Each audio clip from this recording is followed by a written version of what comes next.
effectiveness of 3 different lucid dream induction techniques. Number 1, reality testing. This involves checking your environment a number of times each day to see whether or not you're dreaming. That's really important for reality testing. So even the very fact that you've tuned into lucid dreaming tonight here on the Rip and Rabbit Hole, even the fact that you experience this broadcast tonight is helping to prep your mind for that amazing night's sleep we aim to all achieve tonight. Tonight, that's what we're going to take part in, this experience, this on-air experiment, that we're not going to be able to understand the results tonight. We're going to be able to prepare ourselves and prep our pillows as our lab rooms tonight, as each and every one who chooses to participate in tonight's experiment will have an opportunity. And this could be a radio first. As you know, I love to do these. We are going to do a radio first on-air experiment and see if we cannot create the first shared dream experience. Number 2, wake back to bed. For this, you are woken after 5 hours and remain awake for a short period before going back to sleep so you can enter a REM stage where dreams are more likely to occur. Number 3, and mild, which stands for mnemonic induction of lucid dreams. This also involves being woken after 5 hours of sleep, but developing the intention to remember that you are dreaming before returning to sleep by repeating the phrase, "The next time I'm dreaming, I will remember that I'm dreaming." There were 47 people involved in the study, and they achieved a 17% success rate with controlled lucid dreams. So while you're realizing, when you enter that stage of lucid dreaming, you have to tell yourself that you realize you're dreaming so that you're better and more apt to remember the experience afterwards. I highly suggest that you, for the next few nights between tonight's broadcast and our on-air episode next Thursday, when we come back and start the weekend off next week, I highly suggest you sleep if you're going to participate. Thank you, by the way, for participating, 42 James. I want you to be able to record and log any of your dreams throughout the next few days if you were to wake up in the middle of your lucid experience.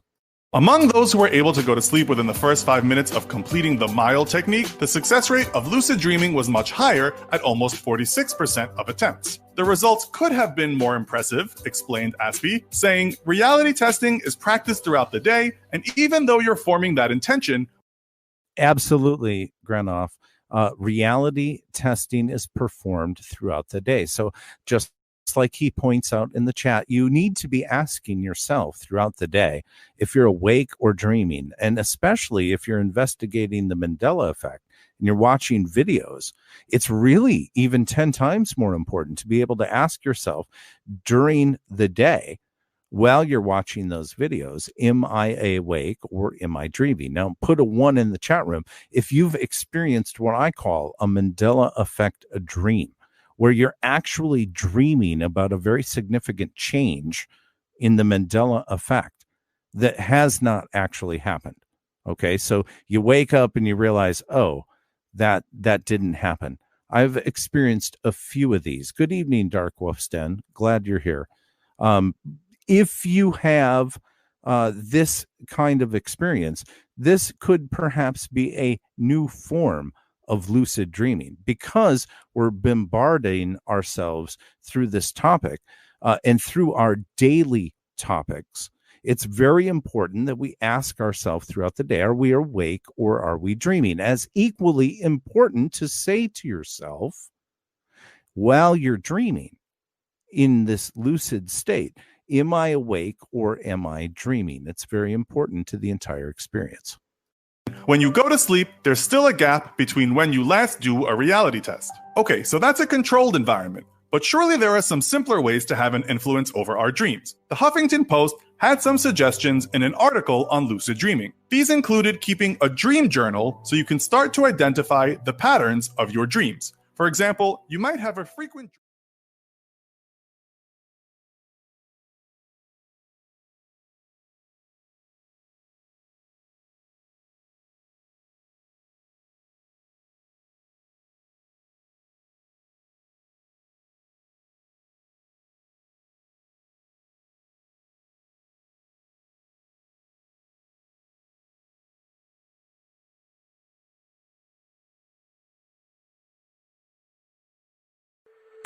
Don't you wish that your weekend was longer than just 2 days? Well, if so, then you're in luck, because here on Rippin' Common Sense Radio, our weekend begins on Wednesday. Yes, you heard that right. Our weekend kicks off every Wednesday at 7 p.m. Pacific, 10/9 Central, with DarkWolf's. Rippin' Rabbit Hole is a community-driven radio. At times the community comments may reveal prejudices and other beliefs that we or our sponsors do not condone. Views or opinions expressed by the community, callers, or guests, are those of the individual speaking and do not represent the views or opinions of this site. Rippin' Common Sense content is intended for mature audiences only. Enjoy.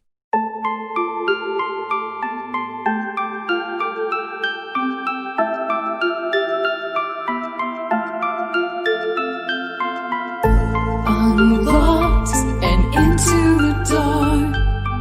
Some things are better left unknown. And I'll never find you here, 'cause no one's ever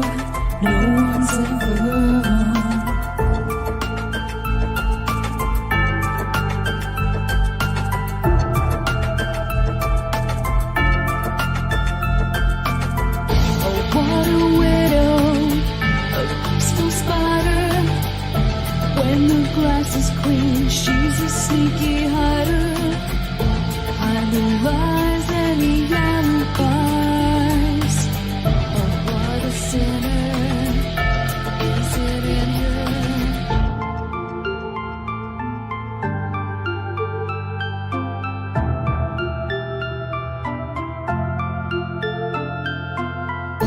What's the truth in this riddle? Is love really just this simple? I can't seem to find my way in this world that never stays.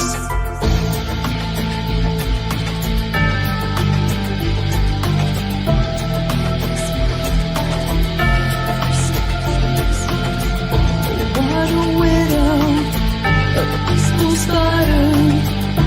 When the glass is clean, she's a sneaky hider. Hide the lies and the alibis. What a sinner, is it in her?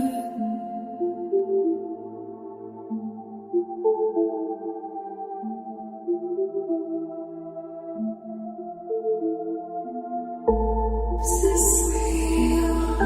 Just illusion. I'm lost in the wonderland of confusion.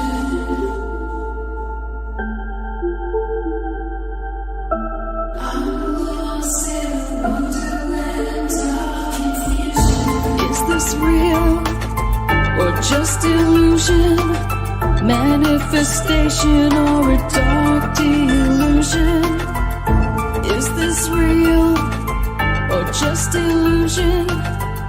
I'm lost in a wonderland of confusion.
communication is now the ultimate power in the universe.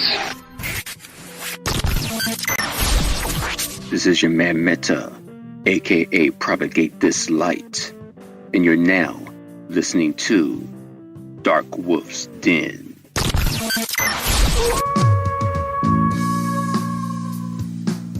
Are ghosts real? We had 1,000 hours of continuous communication with the spirit world. Does time travel actually exist? The laws of physics seem to be compatible with time machines. You know, sometimes I wonder about reincarnation. Don't you? A 4-year-old boy in Adelaide, Australia, has told his parents that he used to be Britain's Princess Diana. What would happen if the world found out that aliens were real? I didn't say disclosure would be easy, but what is the alternative? To establish a space force as the 6th branch of the armed forces. We have so many questions and yet so little time, so to have you here, the pleasure is all mine. Coming to you from a secret mountain cave hidden deep within the Idaho wilderness, this is the Dark Wolf's Den Show. Now, here is your host, Jerry Hicks. That's right, I am Jerry Hicks, also known as the Dark Wolf, and this is the Dark Wolf's Den Show. That's right, baby.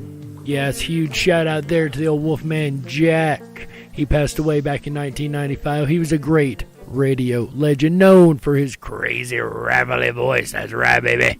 Man, he had some wild shows. I used to love listening to old Wolfman Jack.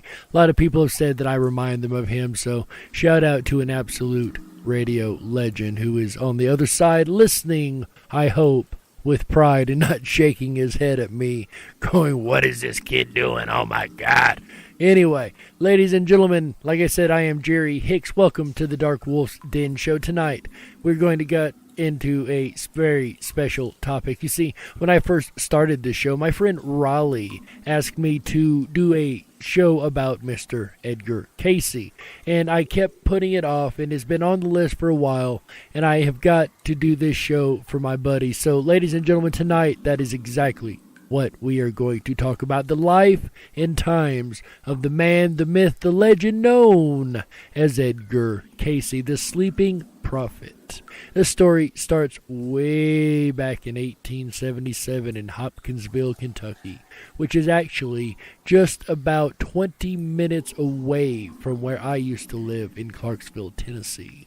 So it's actually very, very close to home for me, literally. Mind you, there was many years separating us. Still, it's a very close to home subject.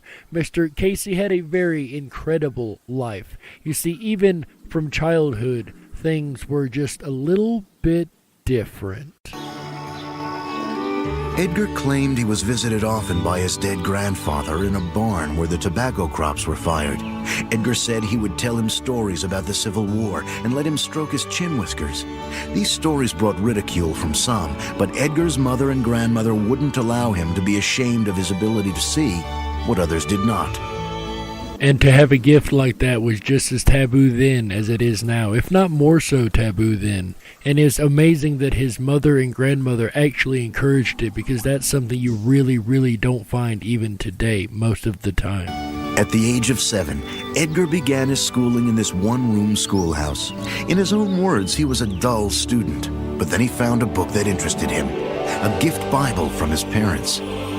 He began studying it and soon was inspired to read it once through for every year of his life.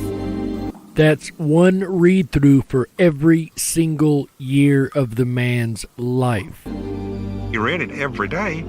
You have to read it every day to go through the whole Bible in a year.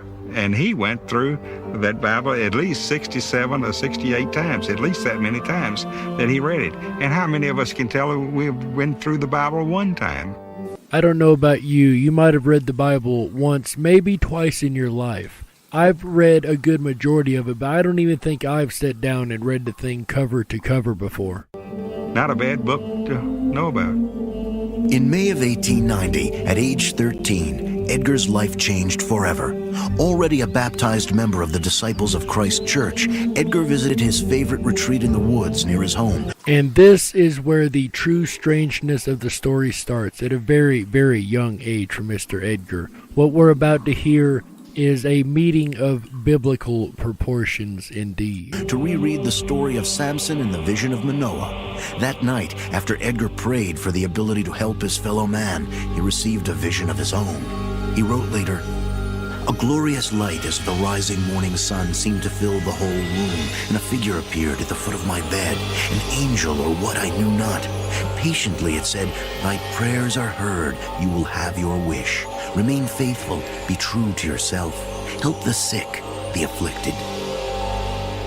All right, let's try to put ourselves in that mindset, okay?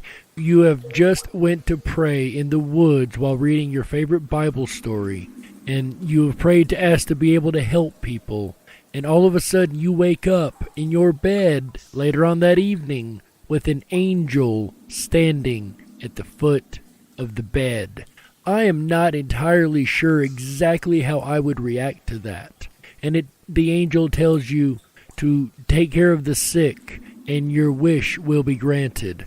Now, not only was his wish granted, I've thought about this for a long time. The story has some very intriguing elements that we'll get to shortly. But how would you react? I mean, I know I would be kind of mind blown. What about you? The next day, Edgar was in a daze at school, preoccupied with his vision. He was kept after class for repeatedly misspelling the word cabin. That night, his father tutored Edgar so late that the boy finally begged for a 5-minute break. He just felt that if he could just sleep on that book a few minutes, he would know it better. So his father, my grandfather, said, "All right, you try it, and I'll be back in 5 minutes." And about 5 minutes later, he came back, and Dad knew every word in the book, which page it was on. And from then on, he just began sleeping on his books, and he became a rather bright student from an average student. I actually think that's how I passed American history class, because I slept in that class every single day, and somehow still passed it with flying colors. I don't know, maybe the questions were just really simple, but maybe I learned through osmosis. But this is a real story so far. To the best of our knowledge anyway. This is a real story of a man who decided that he, after meeting with this angel, had the ability to basically take the knowledge in merely by going into a dream state. This also, for those who don't know the Edgar Cayce story already, becomes extremely important later. How Edgar learned his lessons this way was a mystery. At the very least, he had developed some sort of photographic memory. He used this ability to land a job at a bookstore by memorizing their sales catalog cover to cover. And let's consider the idea that maybe Edgar did develop a photographic memory. It's not a very common case, and as a matter of fact, I don't believe there's any in the literature, aside from savant syndrome or some type of extreme traumatic ordeal, that has any case files where people just all of a sudden became a photographic memory person. I've not found a case file yet, and if there's some that people know about, please do let me know. I would like to know. But I don't think anybody has spontaneously gained the ability to have the photographic memory just overnight, especially right after meeting this entity that he was claimed to meet. Now, I find that very intriguing. In 1892, excitement swept Christian County. Former resident Adlai E. Stevenson was Grover Cleveland's running mate. A day before a victory celebration in Hopkinsville, Edgar received a schoolyard injury when a baseball struck his spine. Later that day, he behaved wildly in class, shrieking with laughter. On the way home, he stood in the street and stopped traffic. That night, Edgar mystified his parents by giving detailed instructions for an herb poultice to be applied to his spinal injury while he slept. Think about that. While he was asleep, his body, if you will, or whatever was speaking through him at this time already, and we'll get into that more here shortly, but whoever or whatever this was, sleeping or talking through him while he was asleep, was telling them how to cure his body in real time. Now, mind you, this is just a kid. This is not a person, or maybe even a teenager, I guess, but not a person who would have this type of knowledge, especially in-depth knowledge of the body. In the morning, he remembered nothing of his accident or strange behavior. But now neighbors began to talk, including a local doctor, the father of a young girl Edgar was smitten with. He led Edgar to believe that he was in danger of going insane, which seems to me the ultimate in cruelty for a doctor to say that to a boy. And I've often wondered how many people have literally went insane and or been accused of being insane, more so just because they have gifts that others just cannot understand.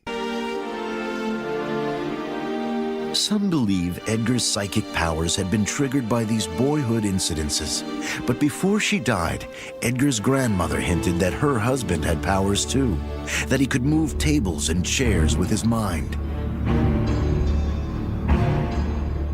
I find this fact intriguing for two reasons. Number one, the fact that it seems to be hereditary, and it's still something that we find today, that the gifts are passed down through the bloodlines. Also, now we know the reason why Edgar's grandmother actually supported him and did not call him crazy or try to convince him that something was wrong with him.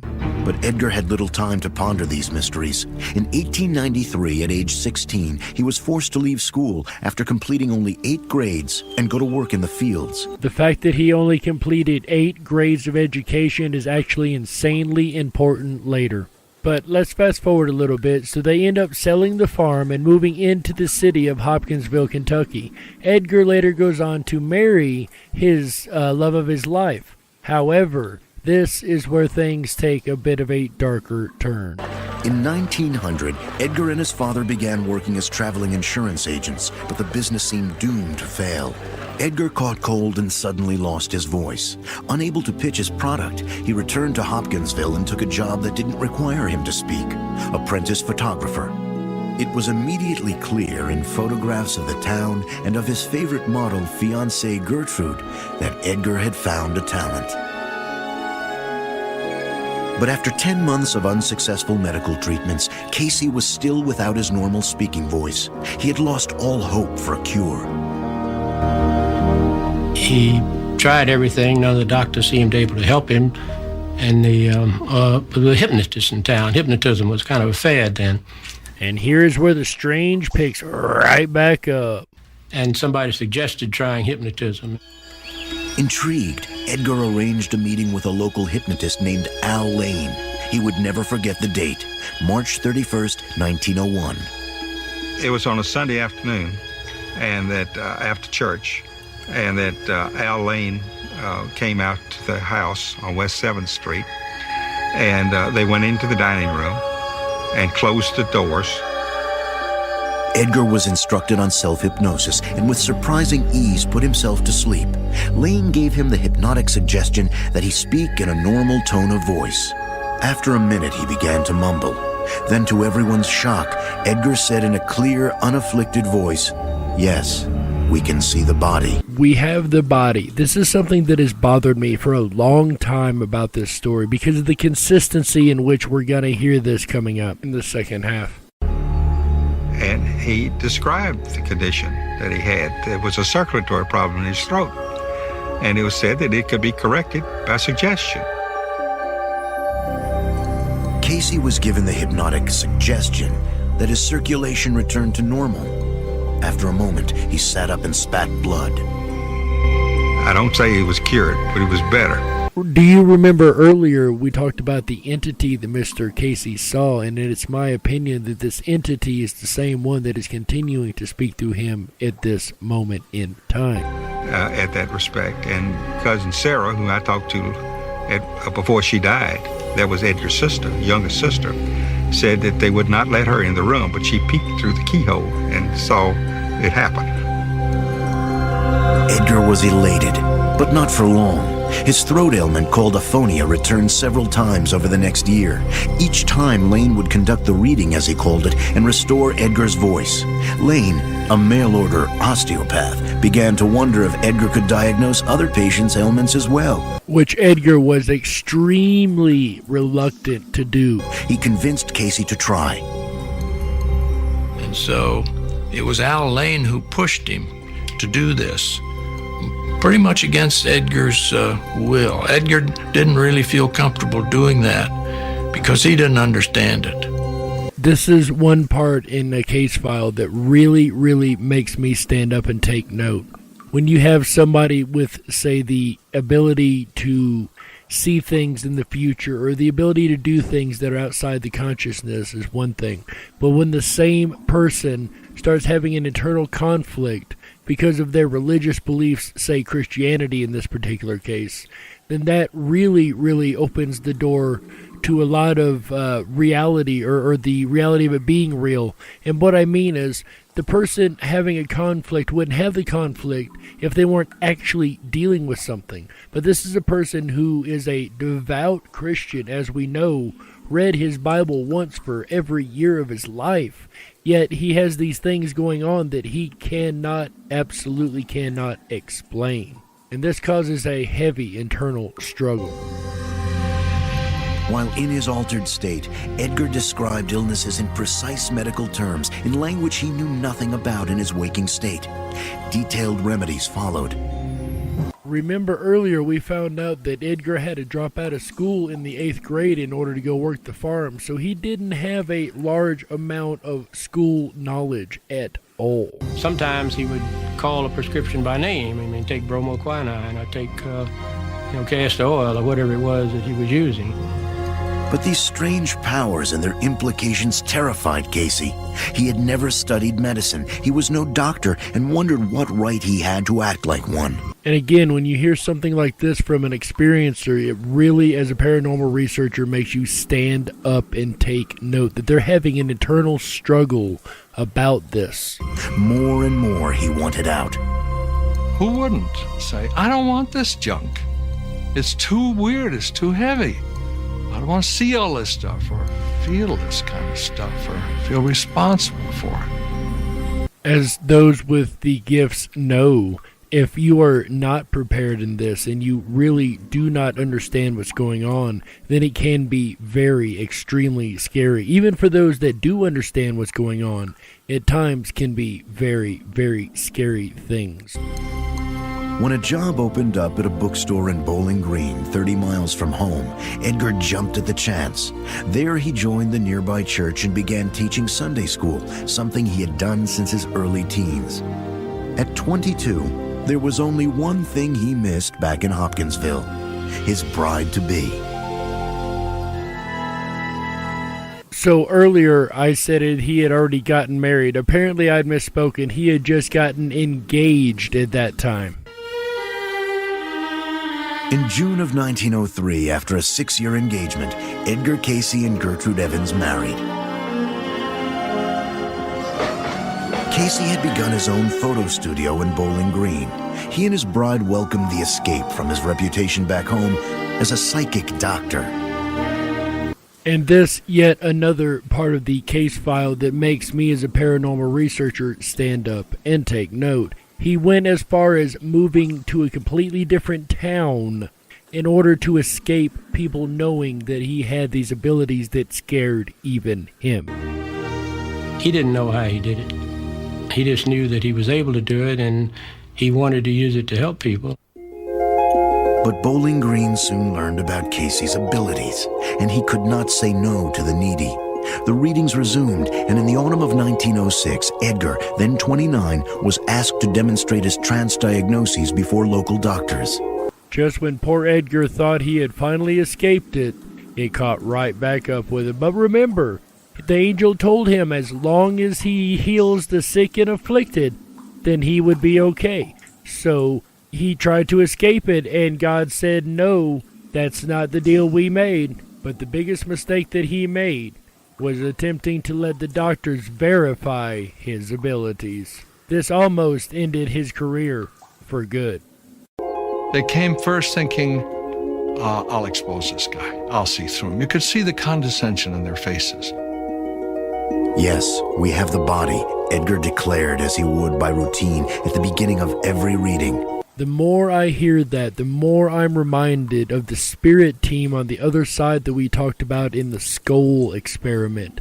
And the more I hear these stories, the more I wonder how true it is that there is a spirit team on the other side, or some team of spirits of some type, that are working to try to help this side in every way possible. I don't know, some of us might call them angels. He correctly diagnosed a college student's attack of typhoid fever. Then, unexpectedly, some of the doctors tested Edgar's trance state by sticking needles into his hands and feet, certain he was a fake. Cayce never flinched or bled, but when he awoke, he vowed angrily never again to be anyone's experiment.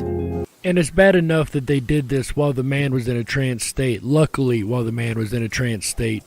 But what's even worse is they did this without anyone's permission. They just decided to do it because they thought it was fakery.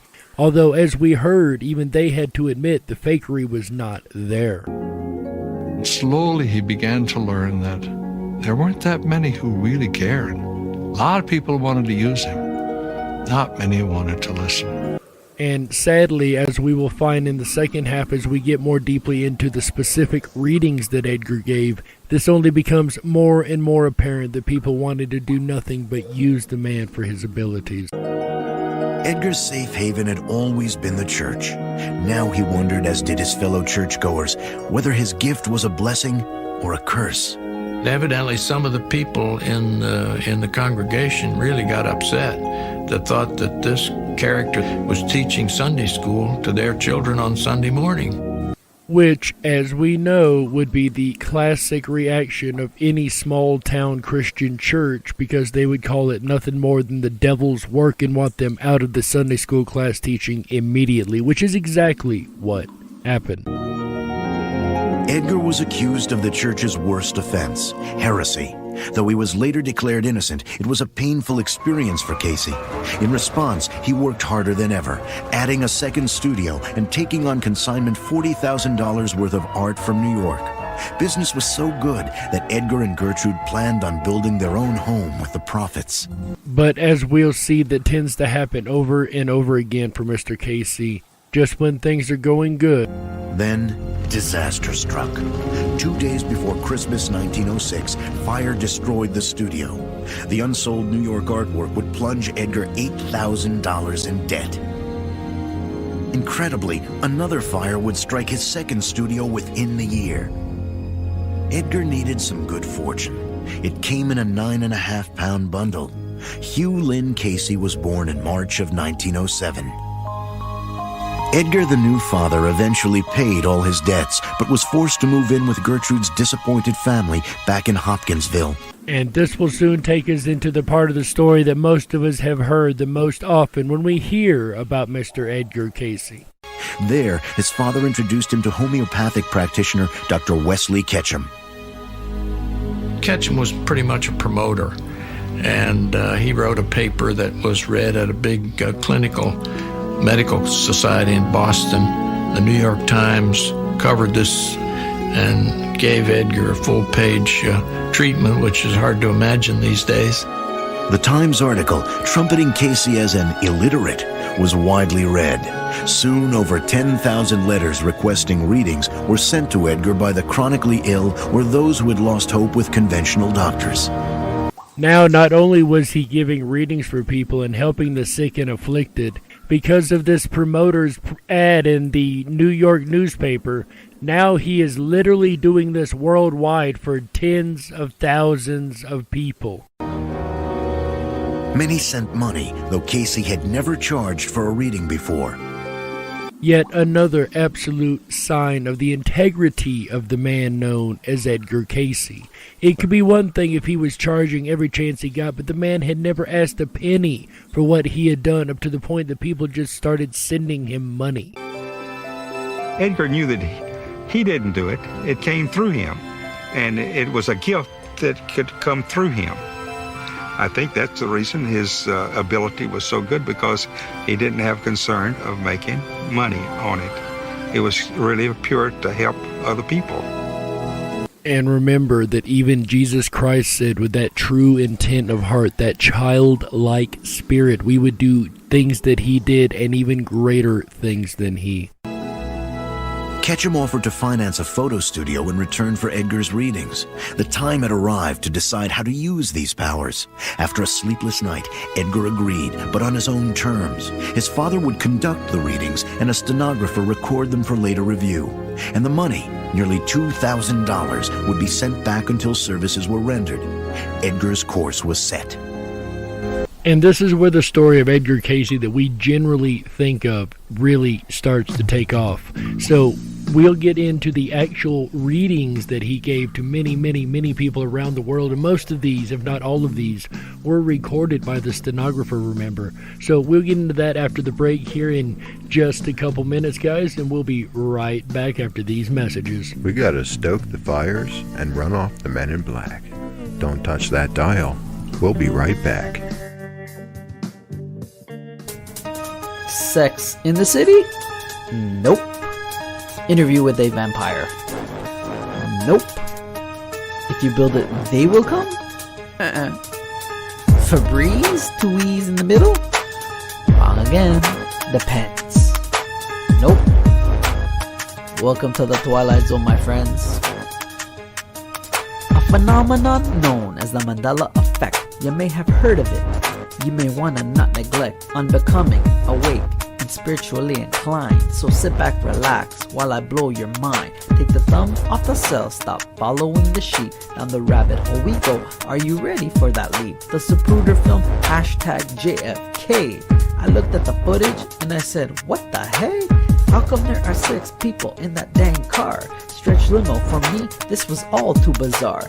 Glass behind the driver, no way, Jose. I remember in the car, my mind was in total disarray, trying to make sense of what I was seeing, what I was witnessing. Didn't connect with my inner being. A second woman in the car for me was only the first lady. Do you smell what the rock is cooking? All this seemed kinda shady. Berenstein Bears. Nope. Shazam? Sinbad? Not in this reality. Good lord. An awakening. Was it all a revelation? The naysayers and skeptics call it confabulation. They say we misremembered and call us bat crazy. Did you smoke a doob? Maybe that's why it's a little bit hazy. Unless you experience it, you'll never know. But enough of that. On with this Mandela effect flow. Mandela effect in the house. What in the world happened to Ed McMahon? In this reality, Publishers Clearinghouse was not a fan. Never the spokesperson, but we remember it clear as day. McMahon holding that check while the winner yelled out, yay!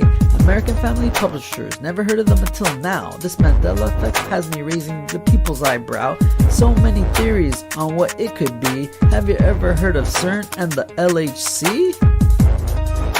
Luke, I am your father. Nope. Sally Fields? Wrong again. That stands for the Large Hadron Collider. I thought I would mention. You know, the machine that opens up portals into different dimensions? You're probably thinking that this is all science fiction, but you gotta think outside the box and have no restrictions. Alternate realities and parallel dimensions. Okay, I get some of your apprehensions. Could this all be a spiritual evolution? Cause the human race has grown tired of this toxic pollution. Mandela effect in the house. Nope, I'm not going crazy. Some people, they just don't understand. That's just the way it is. You know? Stay strong, my friends. That's just the way it is. Dolly has no braces? Are you serious? Good lord. Joel Osteen. Oh wait, Joel Osteen. So what the heck happened to the owl? Oh my gosh. Oh, this is definitely the Twilight Zone. This is crazy. Anyhow. Hi everyone, it's AJ, the Rippin' Rabbit. Are you enjoying the Dark Wolf's Den show with Jerry Hicks? I know I am. If you've enjoyed the program up to this point, please make sure to thumb up that video, hit that subscribe button, and ring that bell. You'll get our notifications every time we go live, which is every Wednesday, Thursday, Friday, Saturday, and Sunday nights We're here at 7 p.m. Pacific, 10/9 Central, bringing you the very best in common sense radio, the Rippin' Rabbit Hole. Here's a look at the schedule for the weekend of programming ahead. I'll be back tomorrow night, Thursday, July 16th, with a look at cheating death. We'll look at ways and people who have actually cheated death. Then Friday, July 17th, Alive Again. The incredible Alive Again phenomenon could be coming to headlines near you. Tune in Friday, July 17th, starting at 7 p.m. Pacific, 10/9 Central. We'll dive down that rabbit hole together. Then Saturday, July 18th, A Fool and His Money Are Soon Parted. Is the future of finance leaning towards fool's gold standard? We'll find out. That's Saturday, July 18th. For our look at Fool's Gold. Then we'll end out the weekend together, Sunday, July 19th, with the letter Q. That's right. The Rippin' Rabbit Hole live show will be brought to you Sunday, July 19th, starting at 7 p.m. Pacific, 10/9 Central, by the letter Q. And if you'd like a little bit of a clue to that, all of the shows this weekend in Q kind of pertain.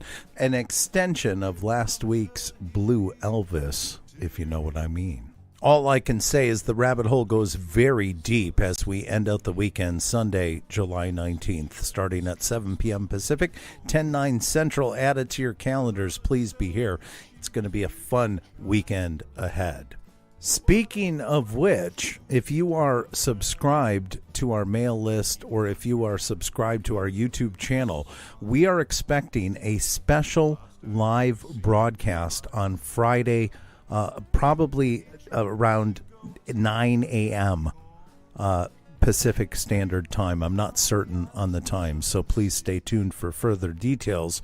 But Ripon, Wisconsin is going to host Vice President Mike Pence in the birthplace of the Republican Party on Friday, as he'll be there speaking with attendees at the Ripon College. So stay tuned as we'll bring you that. We're going to return to the Dark Wolf's Den show and Jerry Hicks in the exploration of Edgar Cayce in just a moment. A lot more to come here on the Ripon Common Sense Radio Network, the RippinRabbitHole.com.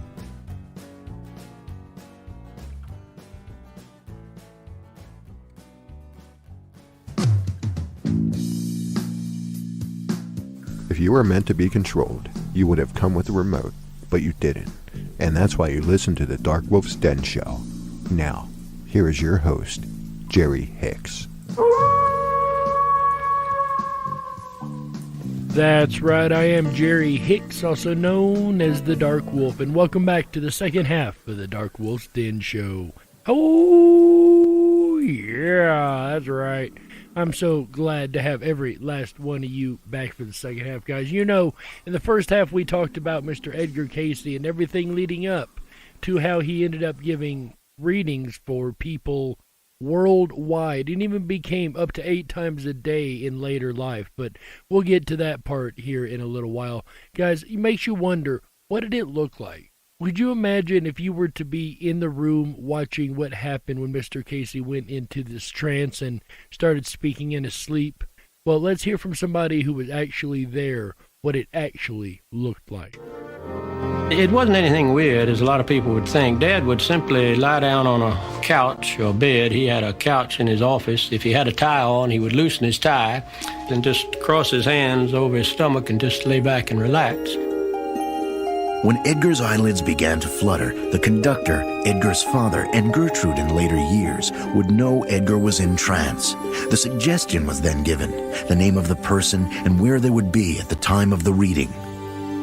Now, the person could be in the room, or he could be in another state or another city. It didn't matter. And every time Edgar would go into trance, he would be told where these people are, and then he would start out with, "We have the body," and then they would continue on with the questions from there. But what happens if the person isn't where the person is supposed to be at? I remember one time he had a reading on a man who was supposed to be in an apartment in New York. And remember, once again, Mr. Cayce is in Kentucky, and the person that's getting the reading is in New York, all the way up the coast. Dad lay there a minute and says, "We do not have the body." I said, "He's not here." I said, "He's on a bus coming across town." I said, there was a traffic accident. The bus is late." I said, "He'll be here in a minute. We'll wait." And all of a sudden, he said, "He's come in now." So I'm sure that one could argue that, well, he was just wasting time just trying to come up with something to say, right? Well, what if the story could be verified? A call to the man in New York later verified everything Cayce had said. Now, it's interesting that Cayce would know about a chance accident that slowed the bus down that particular day that made the man late on that particular day. At this point, Mr. Cayce is very much enjoying what he is doing again. However, as we know in Mr. Cayce's life, if something is going good... But his newfound faith was betrayed by, of all people, his own father and Dr. Ketchum. When Edgar and Trans asked any questions, as he always would, they began to ask for tips on the commodities market and even on horse races. It's also said in some stories that I've heard about this case that Mr. Cayce would actually get physically sick after readings when asked about personal things like, personal fortunes that could be gained, like, lottery numbers, horse race winnings, everything the father and doctor were asking him about. He began to discover that they were playing games with him. He became very angry, and he terminated his relationship with them and even left town. And would subsequently end up never speaking to them again. But let's get into the readings themselves. These are some really, really crazy readings. We're not going to go in any particular order. We're just going to cover a large amount of topics at this point and the different readings that Mr. Cayce gave on these particular topics. As everyone knows, we did the reincarnation episode a little while back, and we spoke about Mr. Cayce and his beliefs in the afterlife and how things worked in the afterlife. But he said at one time in his readings that he actually met death. I went out and I realized that I had contacted death as a personality, as an individual, or as a being. Realizing this, I remarked to death, "You're not as ordinarily pictured with a black mask or hood, or a skeleton, or like Father Time or the sickle. Instead, you're fair and rosy-cheeked and robust. You have a pair of scissors." In fact, I had to look twice at the feet or limbs, or even at the body, to see it take shape. He replied, "Yes, death is not what many seem to think. It's not a horrible thing, which is often often pictured. Just a change, just a visit. The scissors are indeed the implements most representative of life and death to man. These indeed unite by dividing, and divide by uniting." I just absolutely love that. Unite by dividing and divide by uniting. The cord does not, as usually thought, extend from the center, but is broken from the head. And I've often went on record saying that I do believe that the consciousness that inhabits every human being is in through a proxy through the subconscious mind, which I believe would be right about that same spot that the soft spot would be on in a young baby. The forehead. That soft portion we see pulsing in an infant. Hence we see old people, unbeknowing to themselves, gain strength from youth by kissing there, and the youth gains wisdom by such kisses. Indeed, the vibrations may be raised to such an extent as to rekindle or reconnect the cord, even as the Master did with the Wood of Nain. For he did not take him by the hand, which was bound to the body, as was the custom of the day, but rather stroked him on the head, and the body took life of life itself.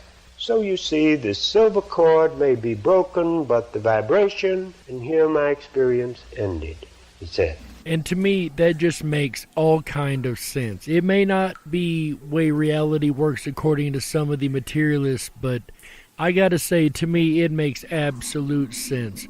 Another question that is really one that I've thought about many times, and one that actually got posed to Mr. Cayce, And that is the question of what is it like from Mr. Cayce's side? What does Mr. Cayce see when he's doing this? Cayce's readings, which were expanding in detail and scope, were also encouraging. He began to describe as best he could the journey his consciousness would take when in trance.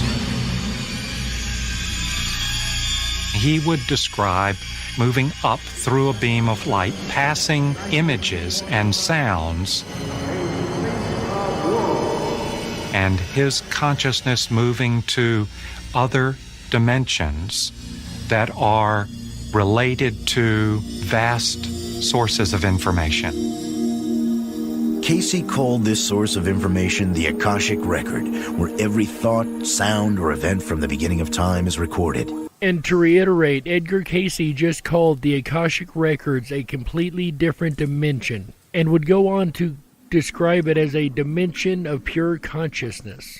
He believed he could access this resource as well as his subject's subconscious mind telepathically to answer any question posed to him. The concept boggled the mind, then as now. That this man would lie down on a couch and essentially go to sleep and come up with this information, it's just too big a jump for lots of scientists and trained medical professionals today. And I would like to remind people once again that the man did not even finish an 8th grade education because of the having to go work in the fields with the family. So he never actually got a formal education and knew a lot of this stuff that he ended up knowing somehow through the Akashic Record. Cayce, after the incident with his father and the doctor Ketchum, he would end up going to Dayton, Ohio. And later on, his abilities would, of course, show themselves again because he cannot help but to help the sick and afflicted. And something strange happened, even by Mr. Cayce, to remind him. In Dayton, Cayce underwent a radical change. During a reading for his potential investor, Edgar was asked deep metaphysical questions about the nature of the human soul. Cayce, in trance, began to talk of his questioner's past lives. Remember, to this point, he had mainly only given holistic advice and hadn't really given anything on past lives or anything to do with past lives, and was a devout Christian who read his Bible every day, so past lives is not something that he would be talking about in a normal waking consciousness. Well, this really blew Edgar over, because this ran counter not only to what he believed, he said, as a Christian, but what he taught as a Sunday school teacher. Edgar knew the Gospels well and wondered why the Bible never mentioned reincarnation, if indeed it was real. Cayce began to study the Scriptures in a new context. And he said it soon became evident to him that there were places in the Bible which, if you read them and read them carefully, you could see that they supported the idea of reincarnation. And for more information on that, make sure you go back and check out our reincarnation episode where we discussed just that. Cayce's readings on past lives became known as life readings, as opposed to the physical readings he previously had been giving. And so he started giving readings for everybody in his family, and they'd all had past lives according to his readings. And many of their lives, they were together in some other place, ancient Egypt primarily. Anybody familiar with the idea of soul groups will understand this completely. This is the idea that there's a group of us, souls if you will, and everybody is in a group, and these are the people that you run into over life. These are the people that stick with you. Those people that you meet and, they're with you most of your lives, and you end up with a group of people, your group of friends or your group of really close friends and family that actually probably traveled with you through a multitude of lifetimes. Edgar began studying other beliefs, from Hinduism to the religions of ancient Egypt and Greece. He would withhold judgment on reincarnation for some years. It was, after all, unprovable. But Cayce wondered whether his readings on past lives could be just as accurate as one of his physical readings, which he and others were able to verify. With so many questions at hand, Cayce's future seemed inescapable. In 1923, at 46, he became a full-time psychic, a vocational choice that few understood, many ridiculed, and added little to his bank account. Partly because there's really no money in such a thing. The other part, because, well, let's be honest, Edgar wasn't the best with money. But the really interesting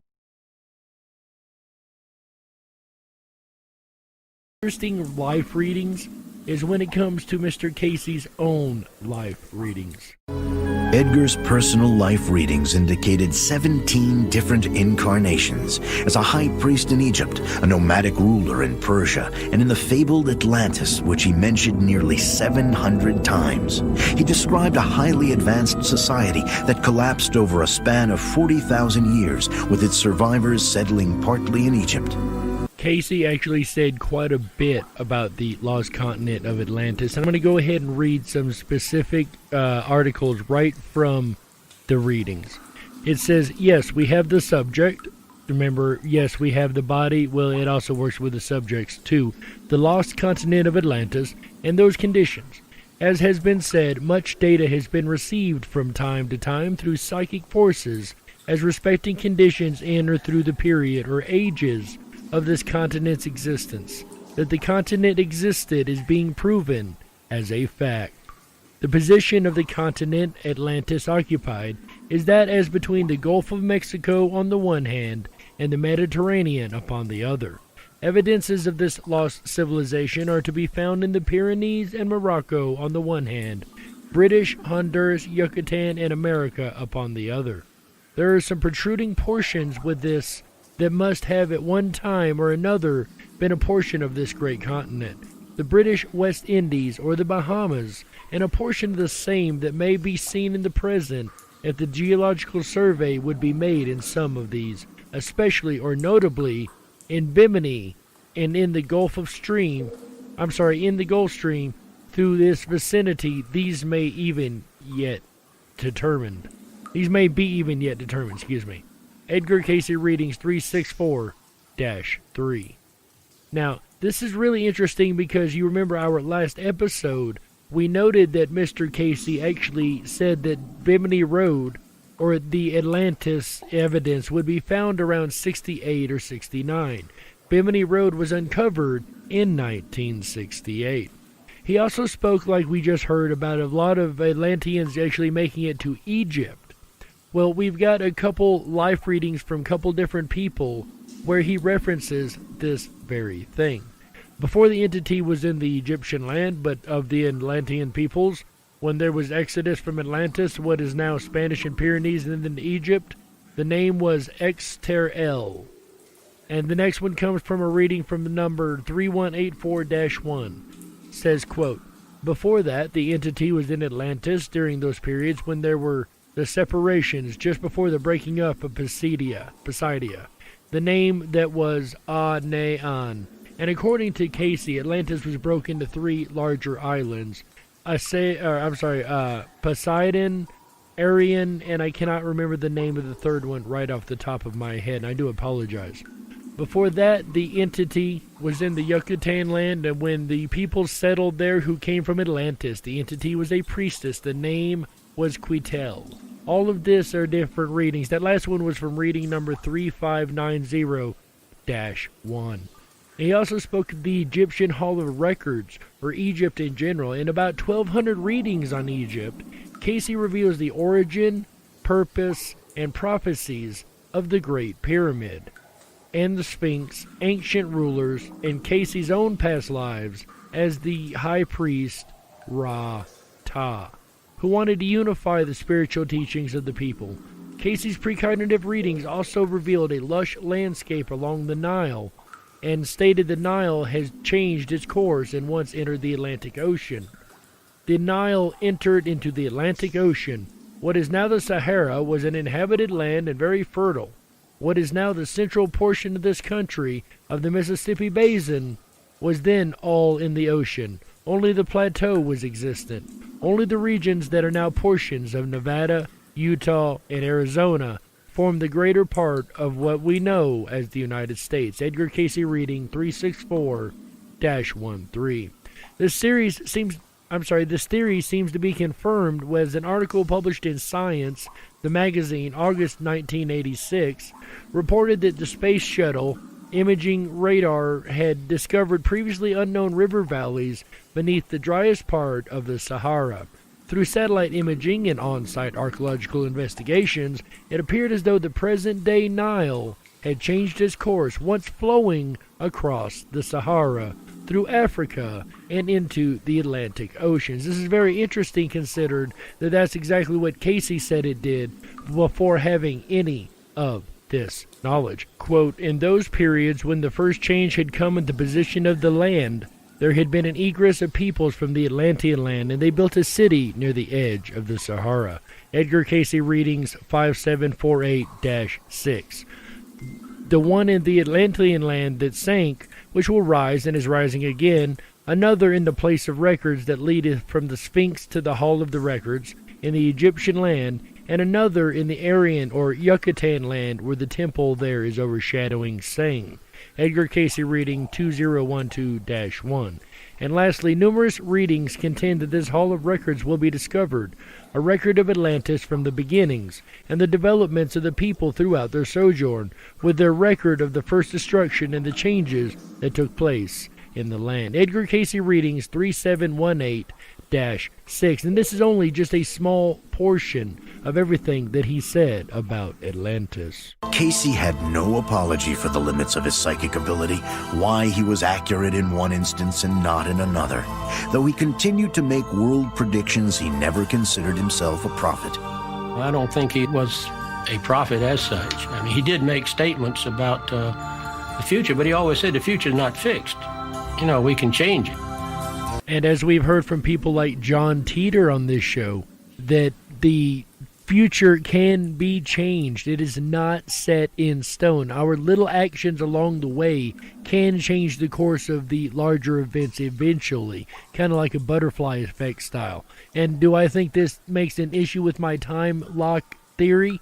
No, not at all. I still believe there are certain events or moments in time that are time locked, yet not everything is. So small things can be changed, and these time-locked moments can be changed to some other type of time-locked moment based on these smaller butterfly effects that happen through time.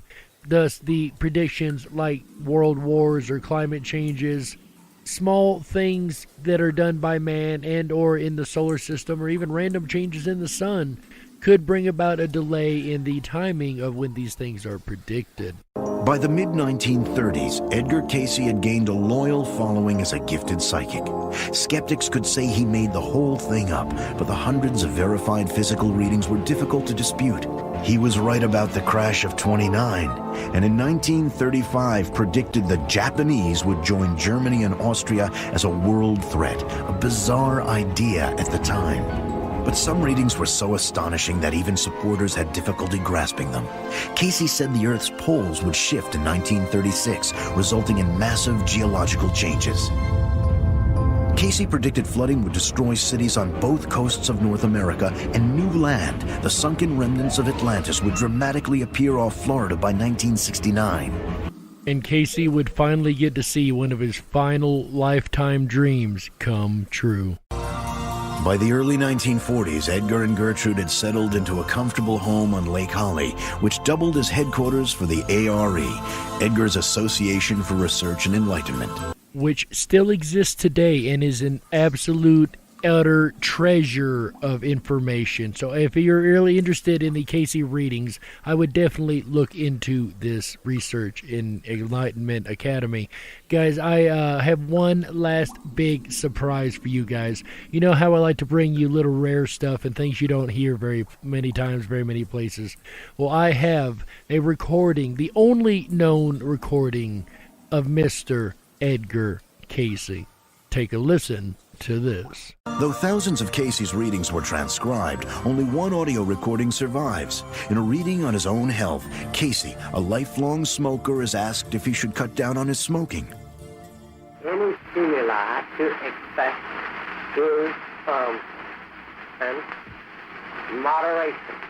Moderation would mean for this body anywhere from 3 to 6 to 8 smokes a day.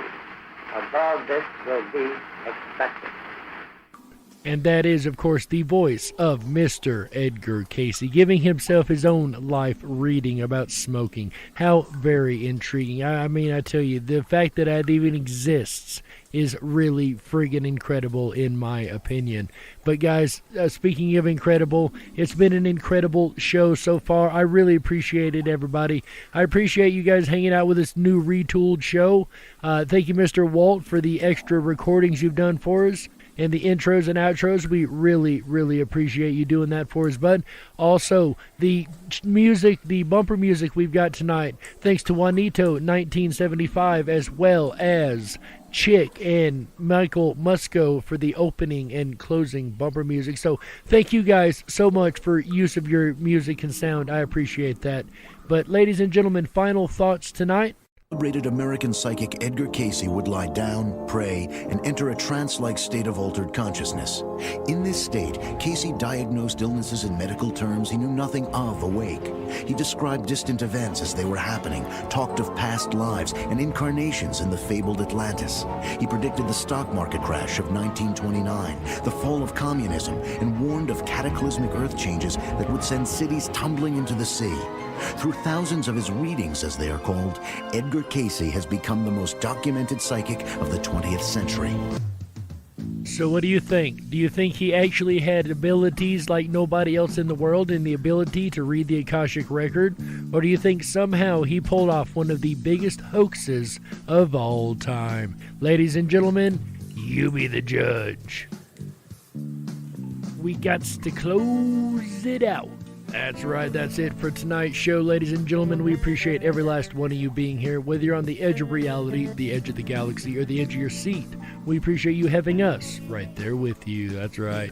Guys, the den may be closing, but don't you worry, the weekend fun has only just begun. Come on back Thursday through Sunday night, 7 p.m. Pacific, 10/9 Central, for AJ the Rippin' Rabbit's Rippin' Rabbit Hole live show. That's right. He's got some amazing topics coming up this week, guys. As you know, these big old wolf ears like to eavesdrop on those rabbits over there, and we know what they're about to talk about this week. Guys, some great topics. Thursday night, he's going to be discussing cheating death. That's tomorrow night, 7 p.m. Pacific, 10/9 Central, right here on Rippin' Common Sense Radio. Then Friday night, he's going to carry the theme on with a show called Alive Again. So from cheating death to really cheating death and coming back to life. Then Saturday night, he'll be talking about fool's gold and the future of finance. Maybe he'll pull a special guest star on there. I can think of somebody who might be interested in that topic. Maybe he'll talk about Bitcoin. That would be awesome. I can't wait to see what he's going to talk about on that show. And then Sunday night, guys, I promise this is one you are not going to want to miss. I know I say that a lot, but if you like the letter Q, well, you might want to tune in for this one. And I have a feeling he's talking about more than just the alphabet. Guys, I'm about to go hang out in my favorite location. You can join me. It's very easy. Just go on over to the rippinrabbithole.com. That is RIPONRABBITHOLE.com. That's right. Over there you're going to find the VIP 24/7 backstage lounge. That is my favorite hangout. I love to go back there every night of the week. You can find me hanging out back there at least most every night, if at all possible. Just go on, scroll down halfway down the page. You're going to find the VIP 24/7 hour lounge entrance. You will have to okay your microphone and camera, but you can turn that off immediately. Guys, I'm going to go over there and hang out. You should go over there and check out the rippinrabbithole.com. By the way, you heard Propagate This Light's shout out at the beginning of this show. We appreciate you, Propagate. You guys want to have your shout out played at the beginning of the show? It's really easy to do. All you got to do is scroll down to the very bottom of every single page on the rippinrabbithole.com.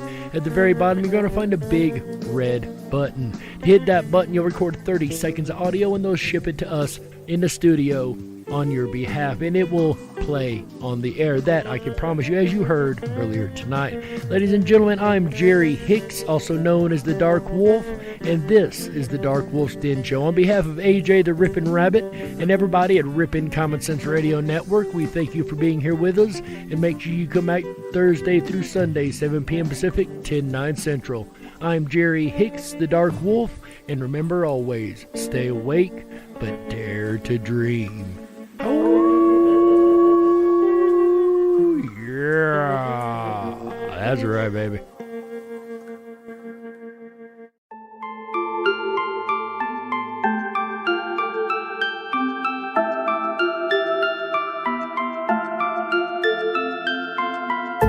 I'm lost and into the dark. Some things are better left unknown. And I'll never find you here, 'cause no one's ever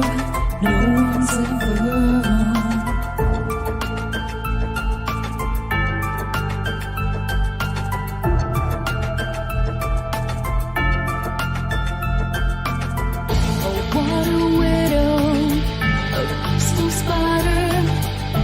When the grass is green, she's a sneaky hider. Hide the lies and the alibis. Oh, what a sinner is it in her?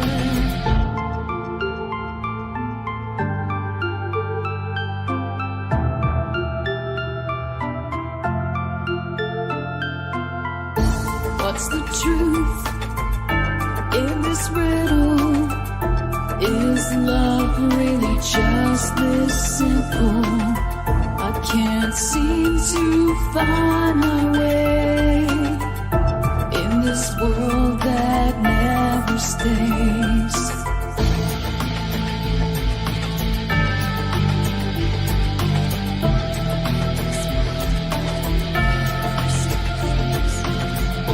What a widow, a peaceful spider.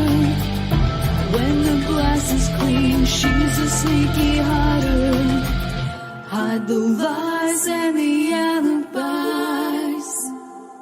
What a sinner is it in her?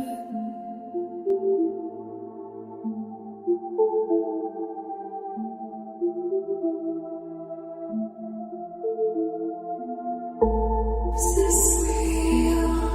Just illusion. I'm lost in wonderland of confusion.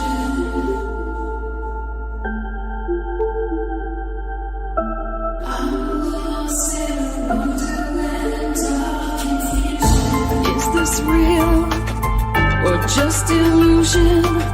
Manifestation or a dark delusion? Is this real or just illusion? I'm lost in a wonderland of confusion.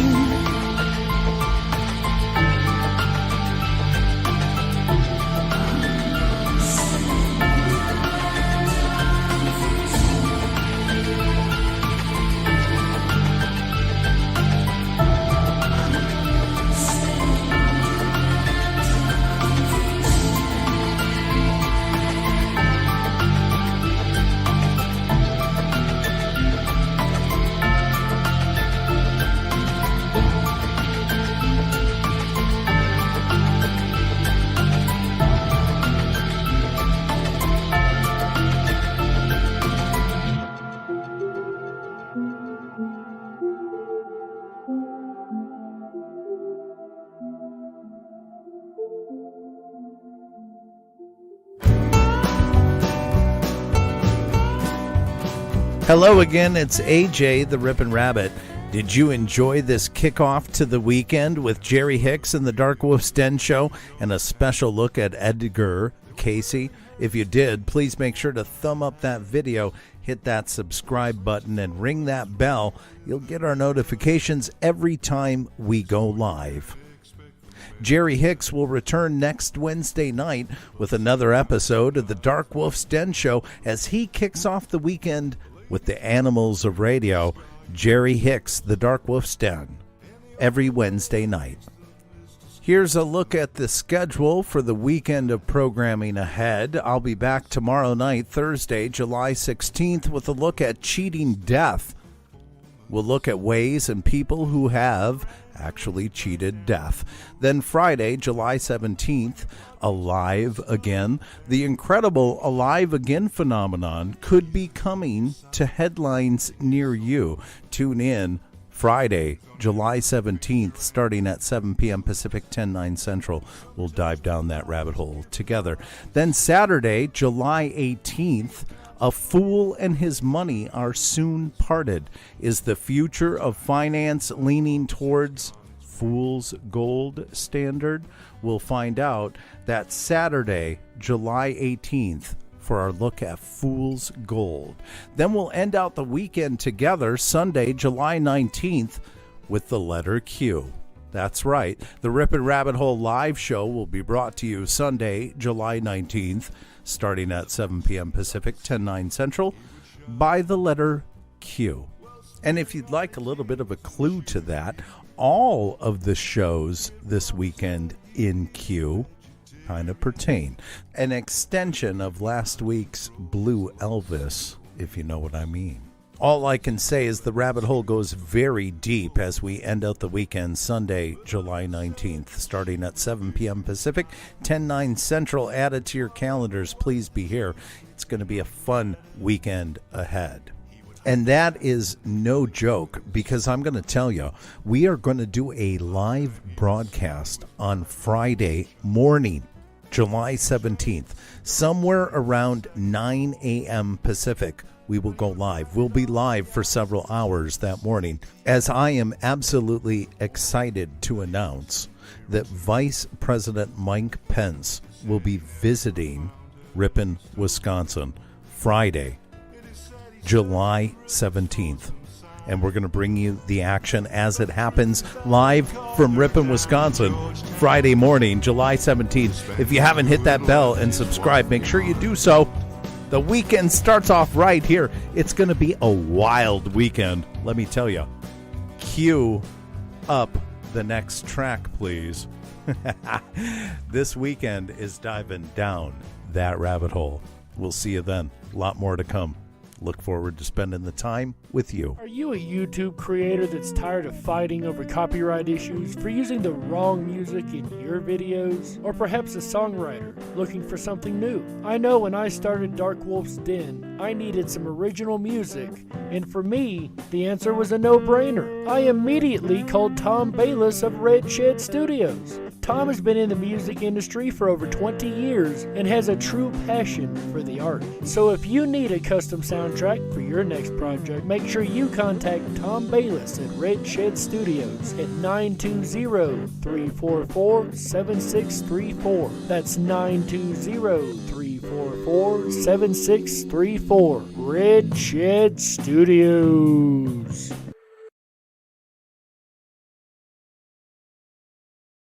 Well, if so, then you're in luck, because here on Rippin' Common Sense Radio, our weekend begins on Wednesday. Yes, you heard that right. Our weekend kicks off every Wednesday at 7 p.m. Pacific, 10/9 Central, with Dark Wolf's Den, starring yours truly, Jerry the Dark Wolf. But that's where the fun has only just begun.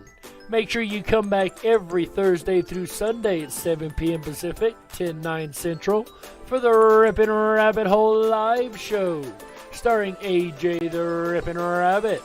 He dives into the archives of vocal legend Art Bell and brings those stories up to date. So make sure that you spend your extended weekends with the Animals of Radio, Jerry the Dark Wolf and AJ the Rippin' Rabbit, starting at 7 p.m. Pacific, 10/9 Central, every Wednesday through Sunday, right here on Rippin' Common Sense Radio.